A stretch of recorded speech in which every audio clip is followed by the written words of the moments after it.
We're here, A3 Business Forum. Sully, last time you and I talked about this was 2 years ago. You just finished up the 2020 forum, and little did you know at that time that would be one of the last events that you went to. Yep. I think the funny thing was we revisited a number of your predictions from that, and we were still pretty spot on, right? It didn't deviate despite the fact that there had been a pandemic in there. But let's talk about today. One of the topics that was on there was labor. Correct. And you, as a recruiting firm, Miller Resource Group, that's where your big focus is. So I'd love to hear some of your reflections on that, because you're kind of a microcosm of your industry. What's going on with recruiters tends to reflect what's going on in the industry. So I'd love to hear some of your initial thoughts. Yeah, no, absolutely. And I'll preface my statement with, I think, what I mentioned to you last night.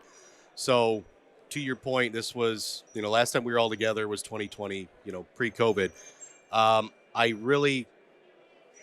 can't emphasize this enough. Yes, this is a networking event, but this has much more of like a family reunion feel. Yep. To begin with, right? And so I just want to say kudos to Jeff Bernstein and everybody again at A3 for bringing us together.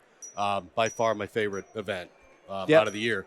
But to your question then, so last time we were here, the prediction was the 2020s as a whole was going to be a boom for automation, right? What we're seeing now is it's not only a boom, but that growth is being accelerated, right? COVID, I think, forced a lot of hands in terms of, adopting automation and robotics. A lot of the positions that we've filled in the last 18 months or 2 years, both on the sales and engineering side, didn't exist a year ago, right? Mm-hmm. A lot of our clients now are realizing they have to capitalize in the current situation we're in. So I need folks on the sales side to go deeper and wider, to maybe open up, new avenues within our, key clients, or maybe develop, new customers. Now we need engineers to come in to support those new projects.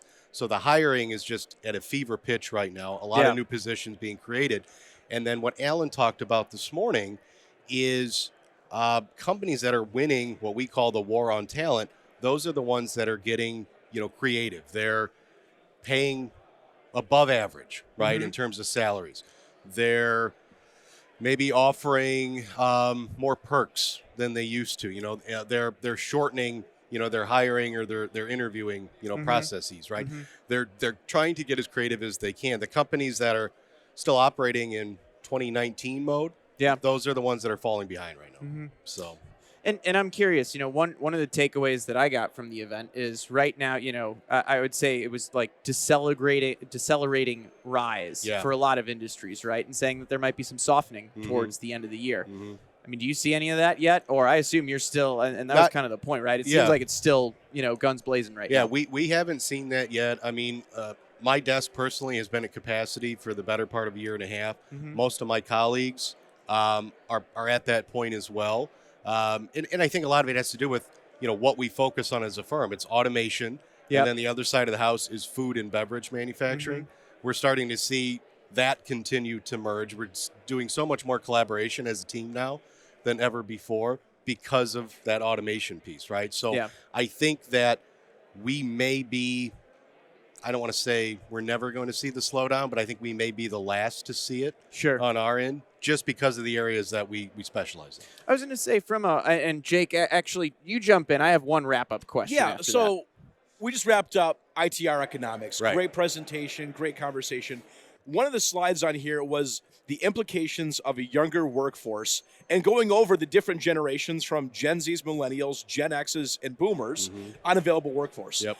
How are you seeing the industry changing as new workforces are stepping in and new positions are being, asked out there? I'm sure a company is communicating a position differently now to a millennial or to a Gen Z than what a boomer was or a Gen Xer was. No. What are you seeing changing in our industry in regards to that? So what I'm seeing changing is the messaging coming from the companies, and then we have to mirror that message. It's not just, this is the job, this is the responsibilities, bullet point, bullet point, bullet point.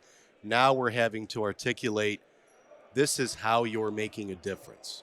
This is what, our solution is doing to aid in medical device manufacturing. Or it's all about the warm and fuzzies. What's if the you will. impact? What's the impact, right? What's the global impact, societal impact, social impact, you name it.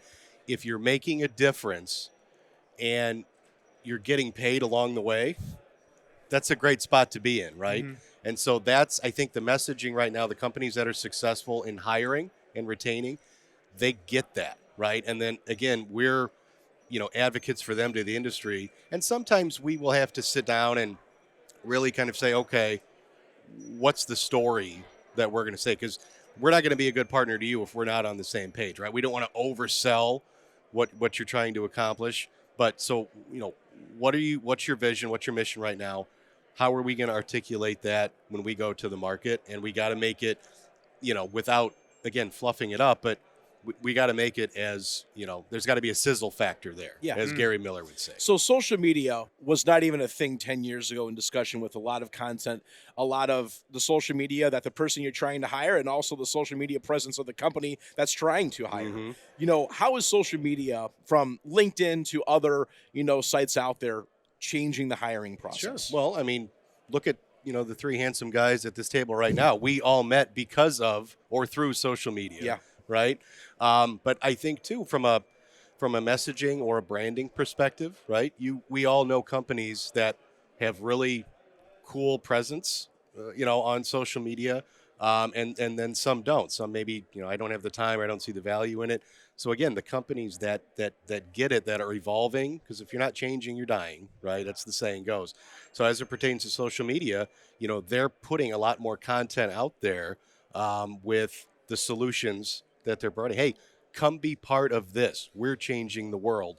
This is how we're doing it. Cue the video, right? Yeah. So that's a huge part of it too. And again, the companies that are doing that, they're the ones winning right now, plain and simple. So if we're looking ahead, right? If there's, let's think a year out, 2 years out, if there is some softening in the space, we've talked about hiring the next generation. We've talked about current state. What do companies do to get ahead to make sure they're still pulling in the right talent and having the talent they need, even when things change? No, great question. I think that it starts, frankly, from the beginning. You have to have a strong onboarding and training process. I think you then have to continue with that training, and development as well. I mean, if you just take us as an example, we have weekly training sessions as an office, and we're a pretty tenured group, but you always can be better. You're always striving for excellence, right? And I think a lot of companies are going, if they're not already, they're going to have to invest in some robust, training. They're going to have to invest in even research and development, right? What's the next thing for us? If we're, 80% of our business is in automotive, right?